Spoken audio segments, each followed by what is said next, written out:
Hello, good morning, good afternoon, good evening, whenever you happen to be entering this course. I'm doing a quick little video tutorial to help you kind of walk through the course because often when you enter these new environments, it's a little confusing. I'm going to leave my video on for the first 2, 3, 4 minutes, and then I'm going to shut it off and just kind of screen walk you through the rest of this environment. So the first thing you'll notice as a biology, chemistry, or physics specialist that this course is actually combining the three honor specialist teachers together. There's a lot of leadership things that we can do together. There'll be some very specific, subject-specific activities a little bit later on. When you first walk into the course, you'll see something that looks like this. And on the left-hand side, you'll see a menu. I'm not going to do the full walkthrough because if you walk through the Quirkus video walkthrough that the U of T has created, it'll show you like the basics. I'm going to kind of delve into the course itself. So on the my screen looks a little bit different because of the fact I'm an instructor. I didn't go into the view student mode yet. Maybe I should. Why not? Let's see what happens. All right. So I'm in the student mode. All right. And on the left-hand side, you'll see home, announcements, and some menu items. If you don't see the menu items, you have to click on this top left little 3 lines, and that will open up this little sub-menu here for you. When you first walk into the course, you'll see a little chiclet that looks like this. Welcome you to the course. You'll see biochem and physics, your summer term 2024, information about me, and then these little chiclets, these buttons that you can click on. And I encourage you to explore to see what the course navigation looks like. You also have this little menu button. I haven't uploaded. When you click on the menu button, the announcements, you will, let's close this up here, right? So when you click on the announcements, where I will post all correspondence, is one of the most important places that you can enter when you come to the course. Always click the announcements. There'll often be some kind of messaging, but always click the announcements first thing. And so in the announcements, you'll see the announcement that I've posted. My picture will be associated with my announcements, and you'll see some information about how to access this. All right, so as you're exploring the course, you'll see this first button that says Start Here. And under Start Here, it gives you information about course navigation. So in here, the university loaded up a walkthrough about Quirkus in general. I've given you specific announcements about where I would wish you to start as you try to navigate all the buttons and places where all the assignments and the syllabus and course of study are located. You'll see important information about how to navigate through the course, especially about the communication tool, how to talk to me using utoronto.ca only. The only time you use my Gmail account is if the university system shut down and it was inaccessible. But utoronto.ca is how you communicate with me, how I communicate with you, and you'll see some other relevant information. Please note the amount of time. A lot of people, when they initially register for the U of T course, they don't recognize that with a 3.5-week window that we are really compressed. So it's 125 hours in 3.5 weeks. That's a lot of time. You're investing quite a few hours, 5 to 7 hours, probably minimum per day. So you should be aware of that. You can't really get away doing an hour or 2 a day. You simply can't keep up. There is a significant amount of work because of the speed of this course compressed in 3.5 weeks. For AI, we're in that world now, right? November 2022, we're doing AI. AI is our thing. I am completely fine, and as a matter of fact, I encourage you to use the generative AI tools that assist you. I will try to incorporate it in my language and my instruction of how I would use it. It's great for summarizing. It's great for getting a starting point and getting ideas. It's a great way to finesse and get word counts. It's a great way to polish off an end product. There's so many ways to use it. Your work, when you're ultimately submitting your projects, it should be your work.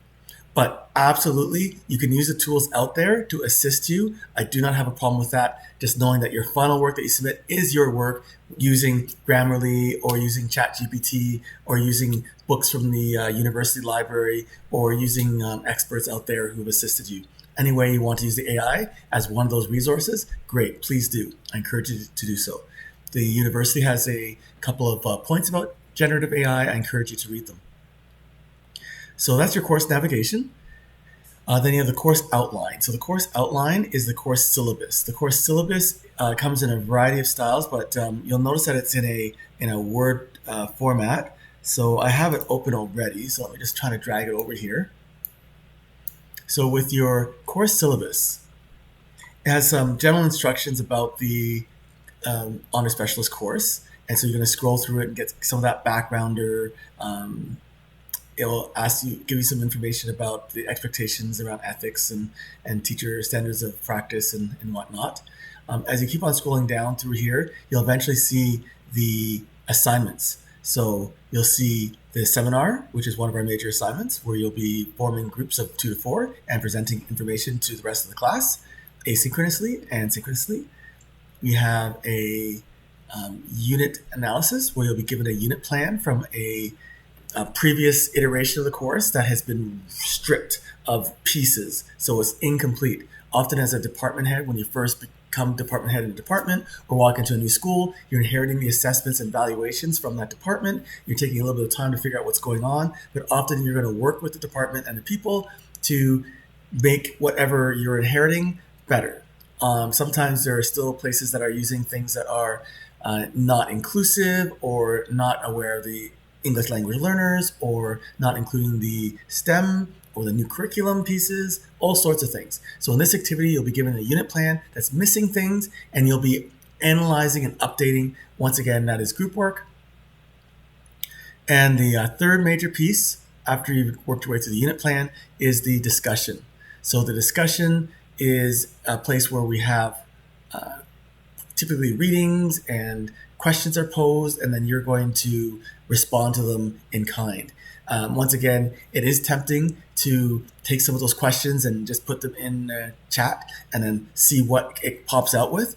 And in some cases, I would encourage you to get some ideas if you're not sure how to bring it together. But you have signed up for this course because you want to learn, you want to engage with your colleagues. And the best way to do that is to sit down, do the readings, think about what it's asking, think about your practices. You'll notice a lot of the questions I'm asking for personal experiences that you've had when you are working your way through the exercises. So in that case, it's a little harder for chat to make it personal, make it reflective of you.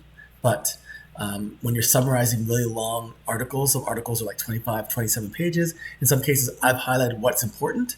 In other cases, I have not. So in that case, it's you could take it in, get a nice quick summary of the key points, and then use that to kind of respond to. All right. So that's your course of study. It has a lot of information about the activities, about what the various submissions are going to be. Read that and keep a copy of that on your hard drive. Okay. In addition to the course outline or the course schedule, I've given it to you in a table format, and I've given it to you in a calendar format. Whenever you see blue represents an activity that is a part of discourse. So the discussions really come in several different flavors. One is discourse. That's where the majority of your mark will be defined. The other one is completion, where you just kind of complete it. Discourse, you'll have to read it through your course syllabus and discussion etiquette, but it is a place where you are really reading the activity, and then you're reading your responses from your other teacher peers, and then you are responding in kind. Typically, you're going to find another article that supports your perspective, that also makes the conversation more rich. You're responding to typically 2 people in the class. It doesn't have to be regimented. It might be 1 person one day and 3 or 4 people another day. You don't have to look at that letter of the law and absolutely respond to 2 people every single time. Make it organic. Yellow. So there's a lot of this. You see, look at this. The screen in itself, there's so many places where you can have conversations. The yellow, you're not participating in an active discussion in the discussion forum. You have a unit plan analysis, and in that case, you're going to read that particular module section, and then you're going to include the learning map or design down thinking or critical literacy or diagnostics or whatnot in the unit plan. So you won't respond directly in the discussion forum. You'll incorporate it into your unit plan. That reduces the amount of reading and writing you have to do. Of course, if you have something you want to say, discussion forums are there. You're welcome to use them optionally. I will not be assessing them, but it's great for conversation, and that's a part of what this course is about, building relationships and really digging deep into whatever the concept happens to be. There are a couple places where I will create a video, or I'll create a Zoom opportunity where we can connect and have a conversation, but they're not on the calendar. I'll just put them on the announcements as they come up. So that's your course schedule. As you keep on going through here, introduce yourself. So you'll see a Google Doc where you're going to put in your, generally your availability. Maybe you're teaching summer school or something like that. You're only available in the evenings, or maybe you're going to do work during the day like you did during the school year and then take your evenings off. It's your choice, but let us know in the contact Google Doc. You'll put your UToronto address and maybe another address in case it's not working. You have this first game we're going to play. It's a kind of get to know you. It's a bingo card. So you're going to go on here, you're going to answer this discussion forum with a bunch of questions. It's supposed to be fun and it allows us to get to know each other. And then there's another link to a bingo card where you can insert answers based on the people in the class. And hopefully by the end of it, you know a little bit more about the people in the class. And there's a link to a Padlet where you're going to share a picture and a experience of something you've done recently. Okay, so I've actually left on other teachers from the past little while, just so you can see the diversity of people who have been taking this course. I think it's interesting, right? So that is the introduce yourself. And then this is a survey that you're due before you really start the course. And in here, you're going to see a number of questions. I've already taken it, so it's not allowing me to see the questions. It's kind of weird like that. But it's a survey you take before the course where you'll tell me about your learning style. You'll also tell me a few things about what I have stated in terms of where do you ask for help, where do you find information, when is the unit plan due, and things like that, just to make sure you've been able to navigate the initial part of this course. All right. I'm just going to click back on home to get back to the beginning where these chiclets are, and you'll see meet your facilitator. So that's how you'll find out more about me. Right. This next button over here is the course schedule. We've already seen that. You'll see assessments, which is similar to assignments on the left-hand menu. You'll see direct links to the assessments or assignments. You'll see what the breakdown for the mark is, when they're due, but really read the course syllabus or course of study. I'm using those words interchangeably to find out the details. That's where you'll find everything as well. You'll also see learning guidelines, course policies, lifelong learning at CPL. These are all the same regardless of the course that you're in. So they're generic information. And modules, so this is where you find the learning. So you'll see these links to the modules in the course. It looks like it's out of order, like I can't count. But this is actually the order that you'll be going through the course in. So after module 6, we'll be doing module 12, and then going to 7. After 9, we're going to 11. You'll see 10's kind of in a different spot. It just works well with the conversation, preparing you for the seminars, preparing you for the unit plan, to have it in this order. So when I click on module 1, it will send you to this list, this kind of place where you can see all the different modules. Then click on the first one. And once you're in here, it'll give you an overview of that module. It'll tell you what the tasks are for the week. It'll give you some information. And then you can click on next to get to the next part of that module. Right?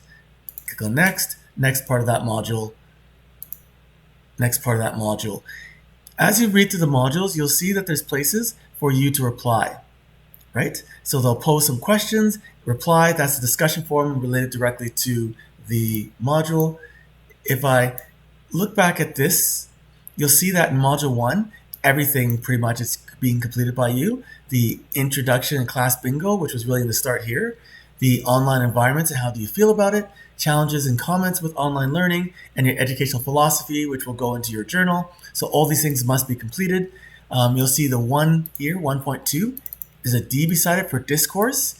You'll also see in the overview of the module when you first walked in, oops, I hit reply, didn't want to do that.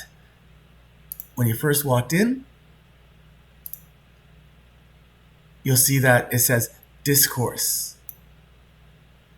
Okay, so it tells you what is allowed to be completed and for deeper conversation and what you can just complete the activity. In some cases, when it says completion, it really is, there isn't really much for you to elaborate on.